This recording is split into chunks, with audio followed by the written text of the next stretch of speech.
Kimpavita, et le roi, le fait du ciel. Les nuits suivantes, le royaume ne dormait plus. Dans les ruelles de Mbanza Congo, on murmurait son nom. Kimpavita. Les mères chuchotaient. Elle parle comme les anciens prophètes. Les hommes disaient. Elle dit ce que personne n'ose dire. Et les enfants répétaient, comme une prière. La Ngudi Nzambi, la mère envoyée par Dieu. Mais plus son nom grandissait, plus les missionnaires tremblaient.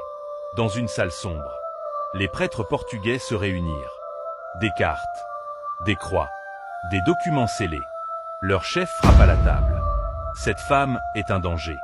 Si le peuple l'écoute, nous perdrons le royaume. Un autre répondit. Elle parle des esprits. Elle dit entendre la voix du ciel. Le chef murmura. Alors, faisons la terre. Mais même lui sentait une ombre dans l'air. Une force qui ne venait pas d'eux. Une nuit, au cœur de la forêt sacrée, Kimpavita priait seul. Ses mains tremblaient. La terre vibrait sous ses pieds. Le vent, soudain, s'arrêta. Le silence devint lourd. Trop lourd. Puis, comme une respiration du monde, la foudre tomba, pas pour détruire, pour éclairer. La lumière enveloppa Kimpavita. Une lumière blanche, chaude, vivante. Les feuilles se mirent à danser. La forêt chantait son nom. Elle tomba à genoux. Et une voix qui semblait venir du ciel et de la terre en même temps, dit « Le Congo doit renaître. Et c'est par toi que la lumière reviendra. » Kimpavita pleura.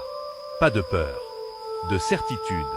Au même instant, des soldats envoyés pour l'arrêter arrivèrent à la lisière de la forêt. Ils virent la lumière. Ils entendirent le vent, mais un vent qui parlait. Un vent qui savait leur nom.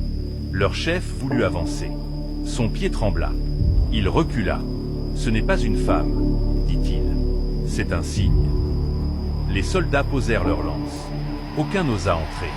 À l'aube, Kimpavita sortit de la forêt. Elle marchait lentement, calmement, comme si la terre elle-même portait ses pas. Quand le peuple la vit, ils tombèrent à genoux. Les femmes levèrent les bras. Les tambours battirent sans qu'on les frappe. Une énergie traversa la foule, comme un souffle de lumière. Kimpavita dit seulement « Je ne viens pas vous commander, je viens vous réveiller. » Et le royaume se mit à frémir. Le Mani-Congo apprit la nouvelle. Une femme, que même les soldats ne peuvent approcher. Il frappa du poing. Encore, encore. Elle veut détruire l'ordre du royaume. Elle veut s'attaquer au trône. Mais un ancien conseiller répondit doucement. « Majesté, ce n'est pas le trône qu'elle menace, c'est le mensonge. » Le silence tomba, un silence lourd, comme une menace. Ce soir-là, Kimpavita se tourna vers son peuple. « Le feu que vous avez vu n'est pas une magie, c'est un rappel. Si nous oublions qui nous sommes, nous devenons esclaves. Mais si nous nous souvenons, nous devenons lumière. » Son regard balaya la foule. Ils ne peuvent pas arrêter. Une vérité qui marche. Les tambours répondirent. Le peuple leva la tête.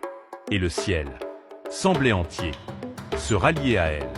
Et toi, si tu entendais la voix du ciel, oserais-tu marcher contre un empire? Abonne-toi pour la suite.